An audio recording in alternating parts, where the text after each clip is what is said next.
ওদের কাছে স্বামী স্ত্রী এই শব্দটি তেমন কিছুই না। ওদের কাছে হইল পারস্পরিক সম্পত্তিতে যার সাথে যার যতদিনের চুক্তি, যার সাথে যতদিন যার সম্পর্ক। পুরুষ জানে না কতটা মহিলা বদলাইছে, মহিলা জানে না কতটা পুরুষ বদলাইছে। এখানে এটা বিষয় না, সম্মতি হইলেই শুধু সম্মতির ভিত্তিতে এটা বৈধ। তোমাদেরকে ওইখানে নিয়ে যাচ্ছে ধীরে ধীরে। এই জন্য আমরা বেশি ভাবতেছি। আমরা ভাবি যে তোমরা উঠতি বয়সের নওজোয়ান, আল্লাহ চাহে তো এই সমাজে তোমাদের বাচ্চা মানুষ হবে। সমাজটা যদি এমন জঘন্য হয়, তোমার বাচ্চাটা বড় হবে কি দেখে?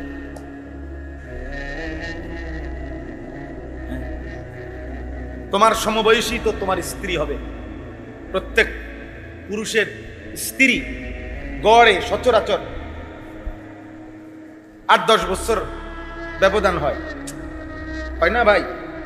তাইলে আমার একটা ছেলে তোমাদের বয়স যদি হয় 18 বছর, আল্লাহ চাহে তো যে তোমার বিবি হবে এই সমাজে যেখানেই হোক সে বড় হইতেছে, আল্লাহই তো কুদরতি পাবে। তো তার বয়স আছে এখন 10 বছর ধরে নাও, তো সে কি দেখে বড় হইতেছে? তুমি যদি সেদিন আখলাক চরিত্রবান নেককার নারী কেমনে পাইবা? তোমার এই অসৎ চরিত্র যদি হয় তোমার, তো তোমার স্ত্রী মিলবে কিভাবে সৎ চরিত্র? আর এখন তো তুমি এটা বুঝতেছো না, কারণ এখন তো তুমি অন্যের মহিলা দেখো মোবাইল। যখন দেখবা তোমার বিবাহিত স্ত্রী অসৎ চরিত্রহীন, তখন তো সারা রাত কাইন্দা কুলাইও কুলাইতাম, তখন তো দিবানিশি কাইন্দাও। আল্লাহ মাফ করে দেন, আল্লাহ মাফ করে দেন। আমি বললাম ভাই, আমি সবার কথা বলি না। সবাই খারাপ হয়ে গেলে এতক্ষণ ইসরাফিল ফু দিয়া দিত।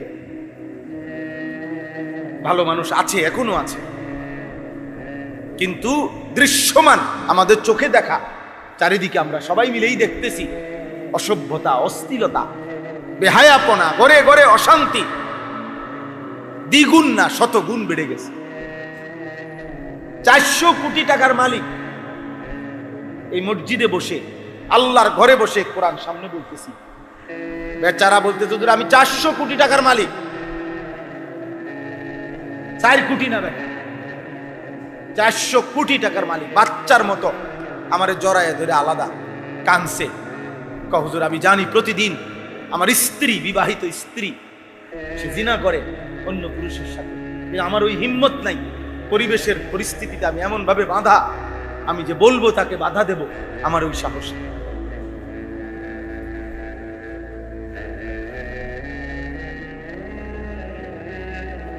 আমি এমন ফেসে আছি যে আমি একবার মুখ খুললে আমারে হয়তো গুম করে, মানে অর্থাৎ আমারে পৃথিবীর থেকে কি করে ফেলবে, সরাইয়া ফেলবে। আমার টাকা, আমার গাড়ি, আমার বাড়ি, বাসা বাড়ি আমার, কিন্তু আমার অবর্তমানেই অন্য পুরুষ বলে। আচ্ছা, এই পুরুষটার আব্বা তোমরা বলো ভাই, এই পুরুষটার কলিজাটার কি অবস্থা? তার 24টা ঘন্টা কেমন কাটে? তার কলিজাটার মধ্যে কেমন আগুন জ্বলে ধাউ ধাউ করে?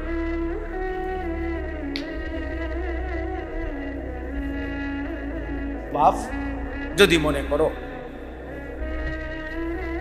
মোবাইলেই তোমাদের জীবনের শেষ ভালোবাসা, শেষ তৃপ্তি, তো ঠিক আছে আপনার, চলো, অসুবিধা নেই। তোমার জন্য আমি আটকাবো না, আমার জন্য তুমি আটকাইবা না। কেউ কারো জন্য পৃথিবীতে আটকায় না। কোলের বাচ্চা মরে গেলে মা মরে না, আবার মা মরে গেলেও কোলের বাচ্চা মরে না।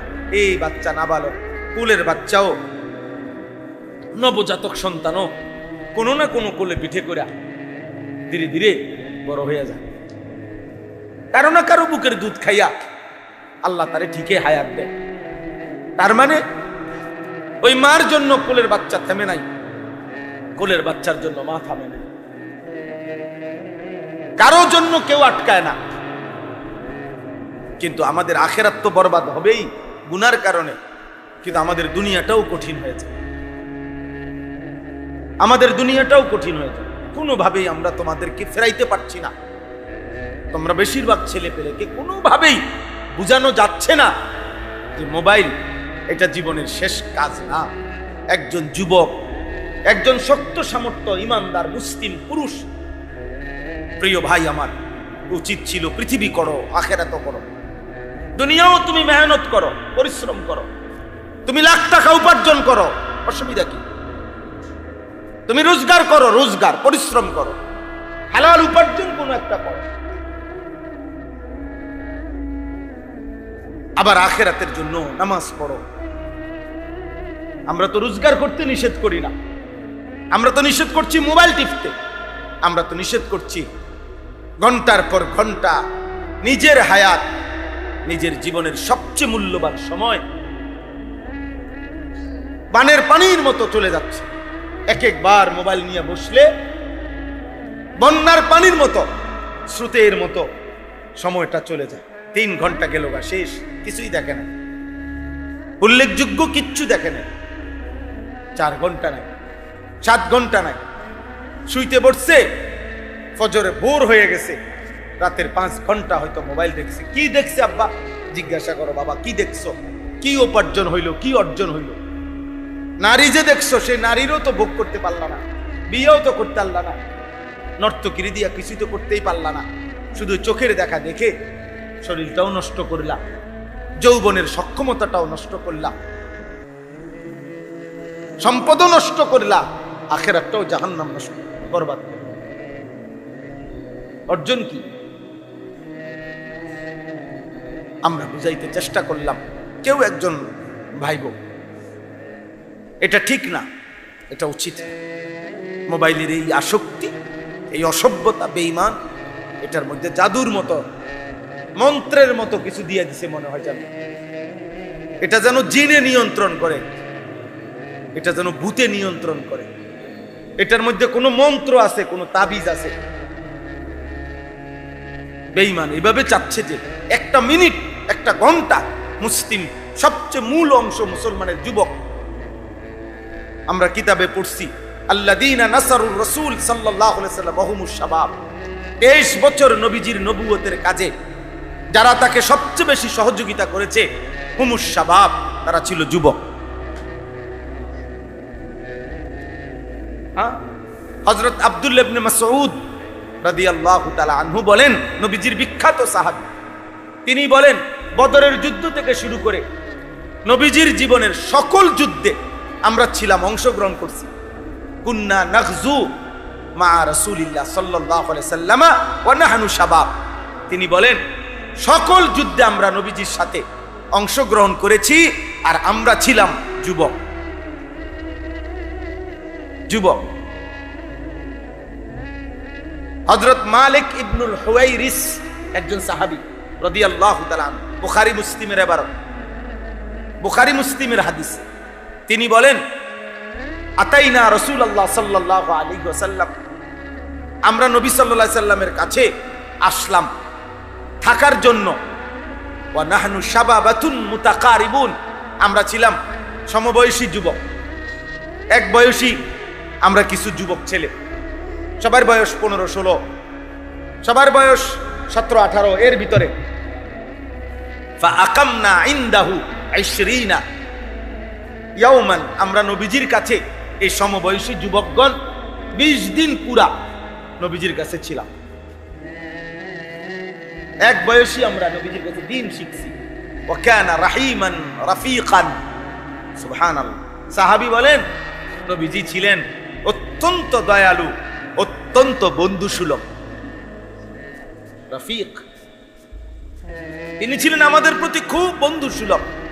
আমরা এই অল্প বয়সী হওয়া সত্ত্বেও তিনি আমাদেরকে দিন শিখাইছেন। এরপরে 20 দিন পরে তিনি বলছেন ইরজিউ ইলা আহলিকুম, তোমরা তোমাদের বাড়ি ঘরে ফিরে যাও, ফিরে যাও। ওয়াসাল্লু কামা রাআইতুমুনি উসাল্লি, এবং আমাকে যেভাবে কয়দিন নামাজ পড়তে দেখেছো এভাবে তোমরা নামাজ আদায় করো। ওয়া ইযা হাদারাত আস-সালাহ ফালিউআযযিন আহাদুকুম, নামাজের যখন ওয়াক্ত হবে তোমরা একজন আজান দিও, ওয়ালিয়া উম্মা আকবারুকুম, তোমাদের মধ্যে বয়সে যে বড় সে ইমামতি করো। এভাবে বলে দিছে, একজন আজান দিও, বয়সে বড় যে সে কি করো, ইমামতি করো। তাহলে 20 দিনে ওনাদেরকে নবী এমন ভাবে শিখাইছেন সূরা, কেরাত, দোয়া, কালাম, মাসআলা মাসাইল যে ইমামতির যোগ্য বানায় দিছেন। নালে এটা বললেন কেন, বুঝেন নাই? নালে এই কথাটা বললেন কেন যে একজন তোমাদের মধ্যে যে বয়সে বড় সে কি করিও, ইমামতি। তাহলে 20 দিনের ভিতরে কি পরিমাণ এই যুবক সাহাবীরা 20 দিন নবী সাল্লাল্লাহু আলাইহি সাল্লামের কাছে থেকে মেহনত করছে, যে আল্লাহ নবী বলছে ঠিক আছে এখন তোমরা নিশ্চিন্তে যে কেউ কি করতে পারো, ইমামতি করতে পারো, আজান দিতে পারো। নামাজ তো আমি দেখাইছি, তোমাদের শিখাইছি। দিন শিখা দরকার। আমরা কেউ 10 দিনের জন্য শিখেন, কেউ 20 দিন শিখেন। আজকে আমরা দুর্ভাগ্য যে আমাদের অভিভাবকরাও এই দুনিয়ার তালে তালে বুঝে ফেলছে যে সন্তানকে দিন শিখাইতে হবে না। যার ফলে এই পরশু দিনও ঢাকার একজন গবেষক আলেম উনি বললেন বর্তমান হিসাব হইল মাত্র 30 লাখ সন্তান বাংলাদেশে, মাত্র 30 লাখ ছেলে মেয়ে মাদ্রাসায় পড়ে, সির্ফ 30 লাখ। এই কওমি মাদ্রাসা, আলিয়া মাদ্রাসা মিল্লা, সরকারি এবং কওমি মাদ্রাসা মিলে মিয়া। আর কমপক্ষে 5 থেকে 5.5 কোটি সন্তান স্কুল কলেজে, 5 কোটির উপরে হবে। তো 5 কোটির মধ্যে যদি 50 লাখও বিধর্মী হয়, তারপরও তো 4.5 কোটি মুসলমান। এই 4.5 কোটি মুসলিম ছেলে মেয়ের ইমানের কি খবর, নামাজের কি খবর, রুকু সেজদার কি খবর, সূরা কেরাতের কি খবর, দোয়া, কালাম, পাক নাফাক, ওরা ফরজ গোসল করতে জানে কিনা, ওদের যে বীর্যপাত হয়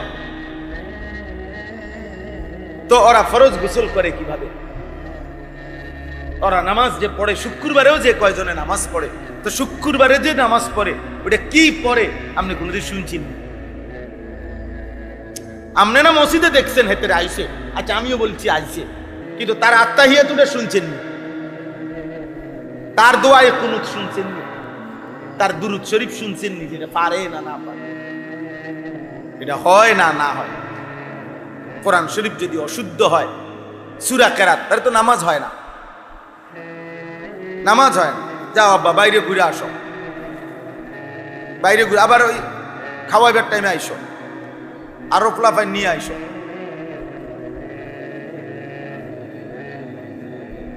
হ্যাঁ, অনেকের আবার হিসাব হলো এটা, আরো আসবে, দেখবে ওদের হিসাব আছে।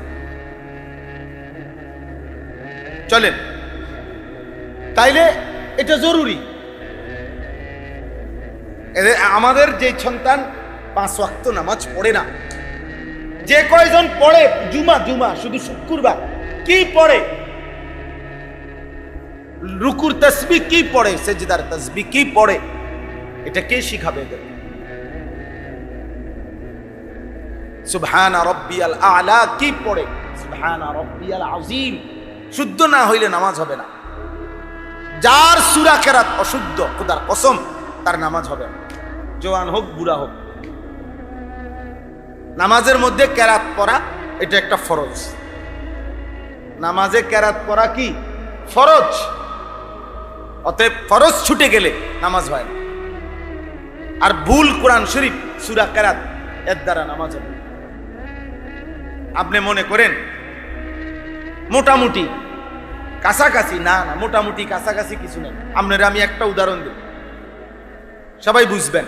আমাদের এই ভারতীয় উপমহাদেশের একজন বুজুর্গ মুহিউস-সুন্নাহ হযরত মাওলানা শাহ আবরারুল হক রাহমাতুল্লাহ আলাইহি, এই হুজুরের একটা উদাহরণ, ছোট্ট সহজ একটা উদাহরণ।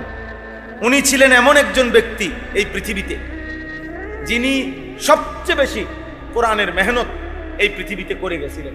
সুন্নাতের মেহনত, কোরআনের মেহনত, কোরআন শরীফ শুদ্ধ করা, আজান শুদ্ধ করা, সুন্নত অনুসরণ করা। নবীজির খুব বহুত বড় বুজুর্গ ছিলেন হিন্দুস্তানের, ভারতের একটি অঞ্চলের মানুষ তিনি ছিলেন, সারা পৃথিবী বিখ্যাত বুজুর্গ ছিলেন তিনি।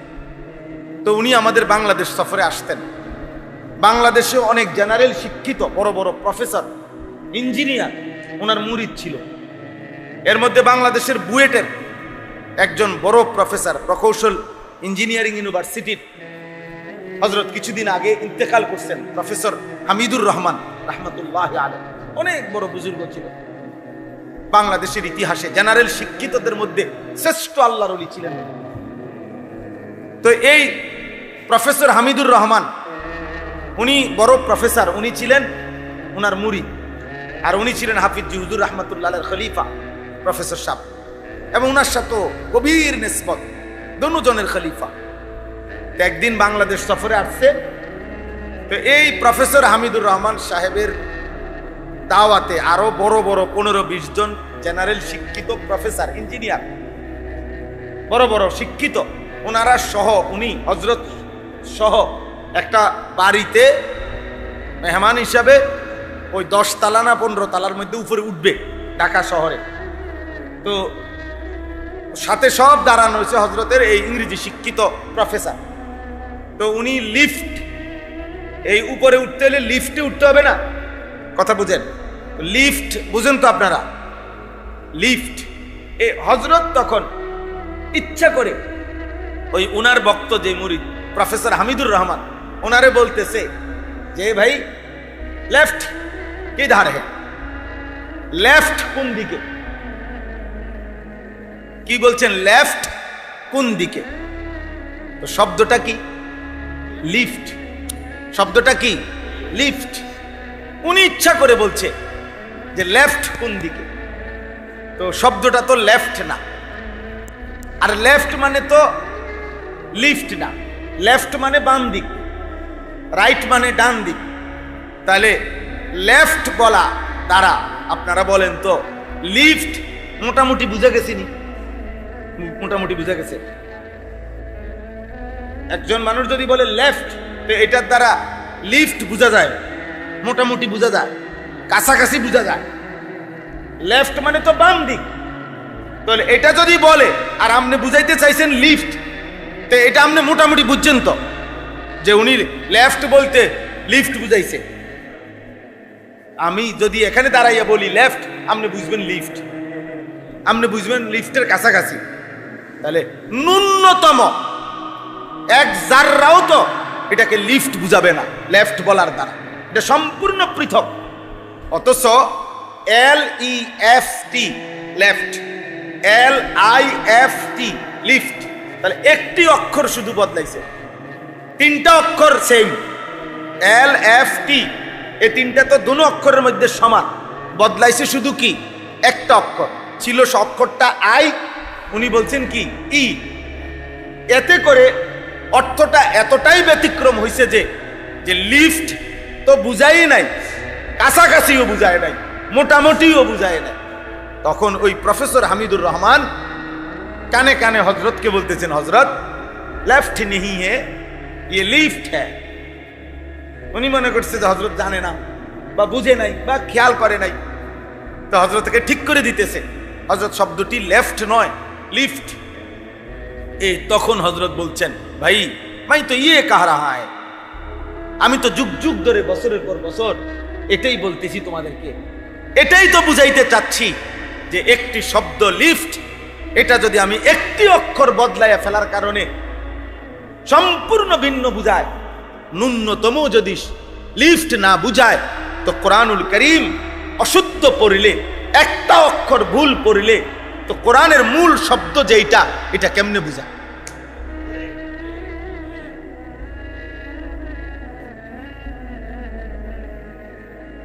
কেমনে বুঝায়? সেটা কোরআন হবে কিভাবে? আর এতে নামাজ হবে কিভাবে বলে? ভেবে দেখেন, আমরা ভেবে দেখেন, একজনই ভাবেন, একজনই বুঝতে চেষ্টা করেন। এই জন্য সবার কাছে বললাম, এই মাসিক ইসলাহি মাহফিল, বাৎসরিক মাহফিল, মাদ্রাসাগুলোর মধ্যে পড়ানো, মসজিদে জুম্মার বয়ান, আউলিয়ায়ে কেরামের খানকার মধ্যে বয়ান, দাওয়াত ও তাবলীগের বয়ান, আল্লাহওয়ালা বুজুর্গদের যত চোখের পানি, সব কিছু মিলাইয়া একটাই মাকসাদ, আমাদেরকে মনে করাইয়া দেওয়া যে আমাদের আখিরাত, আমাদের পরকাল, আমাদের পরকাল। আমরা বুঝতে চাই না এটা। আমরা মনে করছি খাইয়া দাইয়া ঘুমাইয়া পেশাব পায়খানা কইরা দুনিয়া ভালো আছি। বুড়া মানুষেরও এক কথা, জোয়ান মানুষেরও এক কথা। তোমরা যুবক ছেলে মনে করছো এই শুধুমাত্র নারী, ছবি, মোবাইল, কিছুক্ষণের বন্ধুদের আড্ডা উল্লাস, এর মধ্যেই তোমাদের দিন যায় রাত যায়। আর বয়স্ক মানুষ জিফুত একটু লাইন করে দিছে, কেউরে চাকরি, কেউরে বিদেশ, কেউরে বিয়া। আর এখন উনি খাইয়া দাইয়া 3 বেলা খায় ঘুমায়, চা দোকানে গল্প গুজব করে সময়টা কোনো রকমে পার করতেছে, সুখে আছে। আরে ভাইয়া, চাচা, আপনিও তো দুনিয়াই বুঝলেন, ওই ছেলেটাও তো দুনিয়াই বুঝলো। আখেরাত, আখেরাত কি?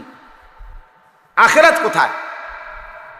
60 বছর 70 বছর বয়স, এই লম্বা হায়াতের মধ্যে এই পৃথিবীতে কত প্রয়োজন, গত 60 বছরে কত লক্ষ টাকা ওনার হাত দিয়ে উনি জমা করছে।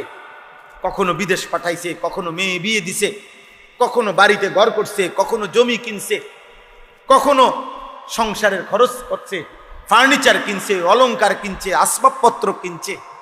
60 বছরে এই হাতে কত লক্ষ কোটি টাকা জমা করছে, ব্যয় করছে। কিন্তু 60 বছরে আল্লাহর ঘর দেখবার কথা, হজে যাওয়ার কথা, আহা নাফরমান বুড়ার কলজার মধ্যে কোনোদিন আসে? কোনদিন এ কথা মুখে মনে পড়ে নাই, আহা আমি আমার মালিকের ঘর দেখব কোন দিন, আমার রসুলের রওজা দেখব কোন দিন, আমার নবীর সামনে দাঁড়াবো কোন দিন, মদিনা যাব কোন দিন, কাবা দেখব কোন দিন?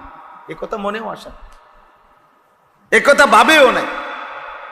অথচ খোদার কসম, আল্লাহর নবী বলছেন সামর্থ্য থাকা সত্ত্বেও যে হজ করে নাই অথচ মরে গেল, আল্লাহর নবী বলছেন নিশ্চিত নিশ্চিত ওইটা ইহুদি মরলো অথবা খ্রিস্টান মরলো, মুসলমান মরে নাই।